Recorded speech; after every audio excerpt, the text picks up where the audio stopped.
Warren, how would you define true success? Well, I've said many times that if you get to be 65 or 70 and later, and the people that you want to have love you actually do love you, you're a success. I've never seen anybody that reaches that age. I mean, I'm not talking about somebody that's in extreme poverty or pain or something, but I've never seen anybody that, if they have a lot of people that love them, that is other than happy. And I've seen some very, very wealthy people that they give testimonial dinners to and name schools after and everything. And nobody loves them, you know. Their own kids would say, he's in the attic, you know. But he never came. What are, say, 3 pieces of advice you would give to people who are looking to succeed in business? Well, by far the best investment you can make is in yourself. I mean, for example, communication skills. I tell the students that come that they're going to graduate schools and business, and they're learning all these complicated formulas and all that. If they just learn to communicate better, and both in writing and in person, they increase their value at least 50%. And, I mean, if you can't communicate, somebody says, you know, it's like winking at a girl in the dark. Nothing happens, you know, basically. And you have to be able to get forth your ideas, and that's relatively easy. I did it myself with the Dale Carnegie course. Some people wish I'd taken a shorter course now in terms of my talking later on, but it's just hugely important. And if you invest in yourself, nobody can take it away from you. I mean, the second thing, which I'll get a certain criticism for not living it, but I do tell those students, you know, that if I gave you a car and it'd be the only car you get in the rest of your life, you take care of it like you can't believe. Any scratch, you'd fix that moment. You'd read the owner's manual. You'd keep a garage and do all these things. And you get exactly one mind and one body in this world. And you can't start taking care of it when you're 50. By that time, you'll have rusted out if you haven't done anything. So you should really make sure that you just remember that you just got one mind and body to get through life with and to do the most with it. What about life advice? Well, life advice is, you know, the most important thing, aside from the things I've talked about already, is really who you associate with. You want to associate with people that are better than you are. I mean, basically, you'll go in the direction of the people that you associate with, and you want to have the right heroes. You want people, if you want to emulate somebody, you better pick very carefully who you want to emulate. And when obviously you can't pick your parents. They're going to have an enormous influence on you, but you don't get a choice on that. But you get choices as you go down the line, and who you admire, who you want to copy, and the most important for most people in terms of that decision is their spouse. It's also important in terms of a partner in business, but the partner in life is the most important one. You want to pick a spouse that's better than you are, and then he or she, and you hope they don't figure it out too fast. Great. Biggest mistakes people make when investing? Well, they try to, they just don't realize that all you have to do is just buy a cross section of America and then never listen to people like me or read the papers or do anything subsequently. They think that because you can trade, you should trade. You buy a farm, you buy an apartment house, you can't resell it tomorrow, and you know the cost of moving around. Now you get something handed to you, liquidity, you know, which is instant. You can sell, and the cost of doing it are pennies, you know, compared to other kinds of investment activity.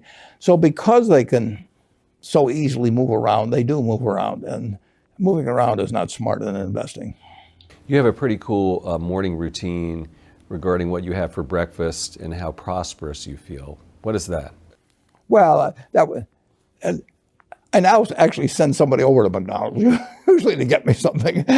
Since the publicity I got from earlier describing my habits at McDonald's, I now have somebody go in the office, but that was more for entertainment value. I eat exactly what I like to eat. If I liked it on my 6th birthday, at my 6th birthday party when we had hot dogs and hamburgers and Coke and ice cream with chocolate, I still like it. And I don't care about anything subsequently. I discovered it all by the time I was 6. if somebody offered me a deal when I was 20 and said, you're going to live 1 year longer, instead of living to 88, you'll live to 89 or whatever it may be, if you eat nothing but broccoli and Brussels sprouts and onions and all these things. I just said, I'll, take the last year off. It probably won't be that good anyway. So I eat what I like to eat. I am not venturesome in that area. I like how you lumped in onions with broccoli and Brussels sprouts. Well, Never heard that. I just don't happen to like onions, but no, I don't put them in the same category. Okay. You and George H.W. Bush, I think. Is business school worth it? Depends on the person. Much more than it depends on the school. I mean, I wouldn't worry.